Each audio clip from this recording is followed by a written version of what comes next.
Kung naghahanap ka ng scooter na mayroong sporty looks at elegant design, well, meron po tayo ditong Suzuki Bergman Street 125EX. Gaano nga ba kaganda ang motor na ito?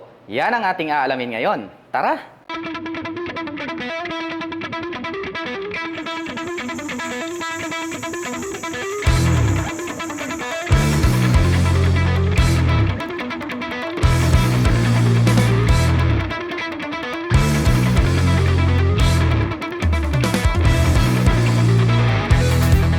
Pagdating sa kanyang physical appearance mga ka-LM, talagang very attractive itong kanilang Suzuki Bergman Street 125EX. Dito pa lang sa gitna makikita natin agad itong kanilang Suzuki logo na naka-emboss rito. So nandirito siya sa center. And then talagang agaw pansin itong kanyang lining dito sa itaas. Ito po, chrome color, napaka-thick. Talagang habang nandirito tayo at habang tinititigan natin, malapit man umalayo, talagang very attractive siya. Dahil nga itong chrome color ay nag-complement dito po sa kanyang pagka-metallic black. And then syempre kitang-kita natin napakaganda po nitong design nitong kanyang daytime running light.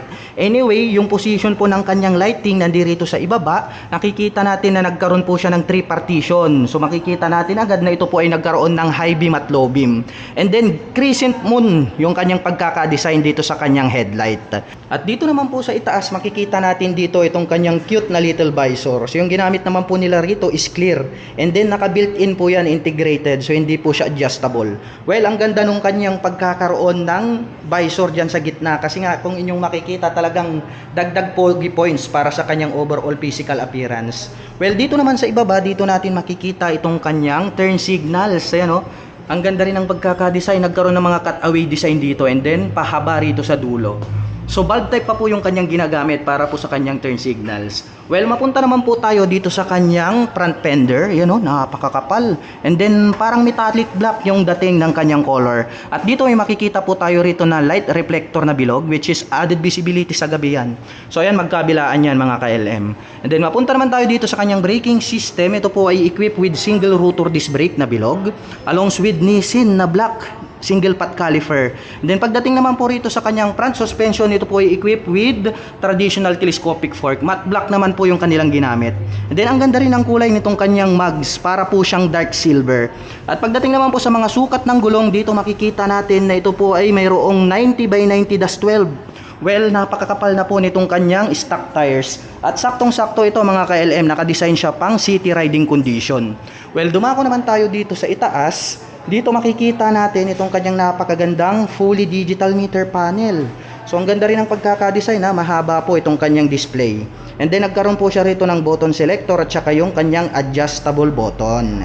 Then pagdating naman po dito sa kanyang handlebar cover, ang ganda rin ng kulay oh. Nagkaroon ng two-tone color combination. So nagkaroon po siya rito ng brown and then gray. At sa gitna may makikita po tayo rito na Suzuki logo. Ayan, nandirito po sa gitna, pride of ownership.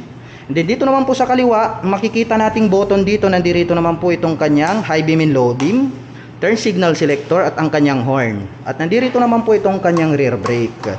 At sa kabila naman po, nandirito naman itong kanyang idling stop system. So pwede po siyang i-on, i-off. Ang kagandahan naman po ng ating scooter, mayroon na po itong idling stop system. Pagdating po sa mga traffic situation, kapag kayo po ay naipit sa traffic, agad pong mamamatay ang ating scooter 3 to 5 seconds. Well, sa ganong paraan ay nakakasave po ito ng more fuel at the same time, lesser emission. At pagdating naman po dito sa kanyang ignition, ito po ay gumagamit pa po ng mechanical key. So nandirito po yung kanyang slot at ang kagandahan niyan is mayroon na po siyang shutter lock key, which is for safety purposes naman po siya. Well, nandirito naman po itong kanyang mechanical key. Susubukan lang po nating ilagay rito sa kanyang slot. Yan. And then dito naman po sa gitna makikita natin na mayroon po ritong utility hook na pwede po nating paglagyan or pagsabitan ng ating mga important belongings or yung ating mga pinalengke. At dito naman po sa left side corner makikita natin mayroon po ritong napakalalim na side pocket. So pwede po tayo ritong maglagay ng mga coins, no? Pwede rin yung ating mobile phones. At the same time yung bottled of waters, lalong-lalo na kapag tayo po ay naglo-long rides. And then dito naman po sa kaliwa, makikita natin mayroon po ritong door. So open po natin. Ayan, so spacious din oh. Mahaba, pahaba po yung kanyang size. So pwede po tayong maglagay rito ng ating mga gloves at the same time mobile phone. And then mayroon na po pala siyang built-in na USB charging port. Ayan oh. So para po doon sa mga kababayan natin na mahilig mag long rides, ideal po ito. pang long rides, dahil nga po kapag malayo ang inyong pinupuntahan, nating to worry about kapag nalobat ang inyong mobile phone. Dahil pwede po kayong mag-recharge anytime, anywhere. And then dito naman po sa ibaba, napakaganda ng pagkaka-design nitong kanyang footboard. So nagkaroon pala siya rito ng extended footboard mga ka-LM. At the same time, anti-slip po yung kanyang design. Subukan po natin siyang sakyan. Ayan oh, napakaluwag. At the same time, pwede ka pang mag-cruising style. Kapag halimbawa nangangalay na po yung iyong paa, pwede po tayong mag-extend. Ayan oh. So less fatigue pagdating po sa mga long rides driving. Well, baba muna tayo. Dito naman po sa ibaba, dito natin makikita itong kanyang pillion step. Ayan, napakakapal. Alloy naman po yung ginamit nila rito. At the same time, syempre, yung color niya is silver, not fadable po yan. At dito naman po sa ibaba, nandirito naman itong kanyang side stand. At ang kagandahan po ng ating scooter ay equipped na po ito ng side stand engine cut-off switch. So once po na naka-engage yung kanyang side stand, hindi na po tatakbo or mag-ooperate itong atong motorcycle. So sa ganong paraan ay maiiwasan po natin na madisgrasya dulot po ng naka-engage na side stand. At dito naman po makikita natin itong kanyang center stand. Pagdating naman po rito sa kanyang side cover, ayan o, very attractive, napaka-elegant ng kanyang pagkaka-design. Dahil nagkaroon po siya ng 3-tone color combination. So dito may brown po tayong makikita rito, may silver na metallic at black metallic, di ba? Talagang napaka-forma, astig. Lalong-lalo na dito sa taas may nakalagay po rito na Bergman. Ayan oh, naka-emboss to mga ka-LM, 3D emblem oh. So chrome color, talagang very attractive siya. And then syempre yung kanyang model is Street EX, which is ito na po yung pinakabago nilang Bergman. Then dito naman po sa pagkaka-design nitong kanyang engine, ayan oh, kitang-kita naman natin, very stylish po yung pagkaka-design nitong kanyang engine. At ang kagandahan niyan, mayroon na po itong built-in na kickstart. Well, isang malaking advantage yan para sa isang scooter. Dahil just in case man na tayo po ay naubusan ng battery, 'di ba? Pwede po natin siyang sipain pang backup.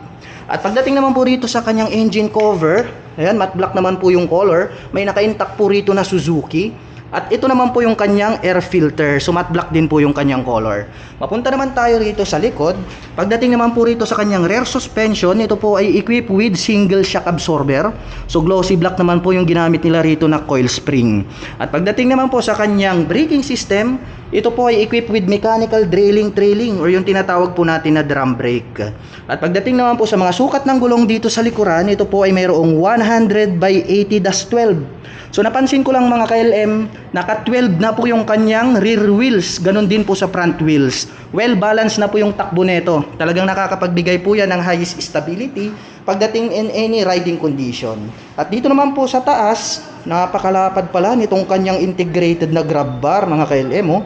Napakakapal. At the same time, syempre, yung color napakaganda rin dahil ito po ay glossy black. At dito naman po sa likod, napakahaba at the same time napakalaki ng pagkaka-design nitong kanyang taillight. And then para po siyang nagkaroon ng mga bilog-bilog rito, para po siyang robotic design, napaka-stylish. Well, LED type na po yung kanilang ginamit dito sa kanilang main light. And then nandirito na po located itong kanyang turn signals na bulb type. Ayan no. And then napakaganda rin itong chrome color na nandirito sa gitna. At sa ibaba nito, meron po tayo ritong makikita na Suzuki white color naman po yan.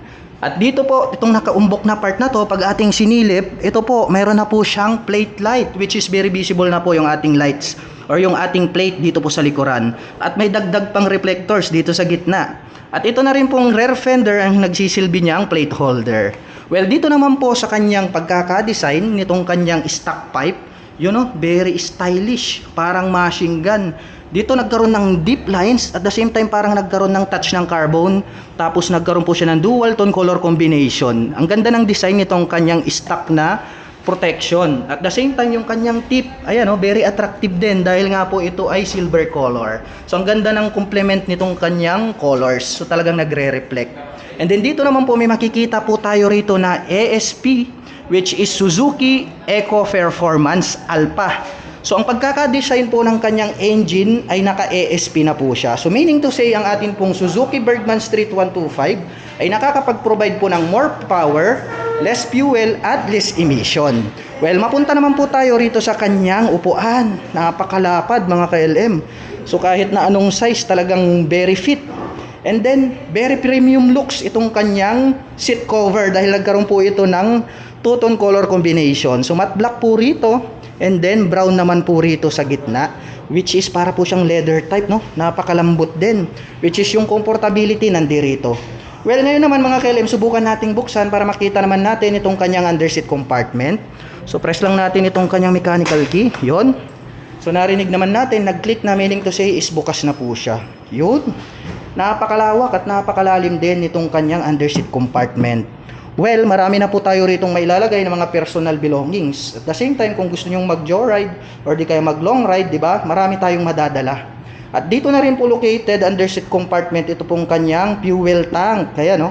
So very accessible na rin. So sama-sama na dito po sa underseat compartment. Well, close na po natin. At ang atin pong Suzuki Bergman Street 125EX ay mayroon pong 780mm na seat height. Ngayon naman ay susubukan nating sakyan para malaman natin kung gaano nga ba ito kataas. Anyway, naka-center stand po ito.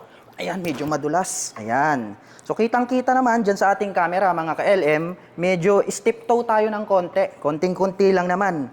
Pero masasabi ko na talagang very comfortable to para sa mga 5'6" in height.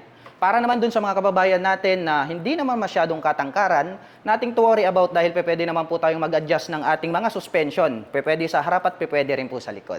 At pagdating naman po sa kanyang engine specifications, ang ating pinakabagong Suzuki Bergman Street AX ay mayroon pong 125 cubic centimeter engine displacement. Naka single cylinder, single overhead cam, 4-stroke with 2 valve.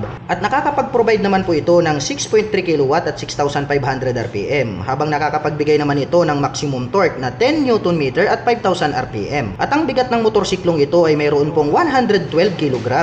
At ang presyo po ng ating pinakabagong Suzuki Bergman Street 125EX ay nagkakahalaga po ng 92,400 pesos. At kung balak mo naman pong kumuha ng hulugan ay kailangan mo lang pong mag-down payment ng 8,300 pesos. At pagdating naman po sa kanyang monthly installment, ito po ay mayroong 4,829 pesos sa loob ng 3 taon. At para naman po sa mga kababayan natin na nakapanood ng video na ito at interesadong maglabas ng pinakabago nilang Suzuki Bergman Street 125EX, ay maaari nyo po silang bisitahin dito po sa Mangaldan Suzuki 3S Shop Pangasinan. At ito po ang kanilang contact number na maaari nyo pong tawagan para po sa lahat ng inyong mga inquiries. At para naman po sa mga kababayan natin na balak magpunta rito, ang kanila pong operation time is starting 8:30 AM until 5:30 PM from Monday to Saturday.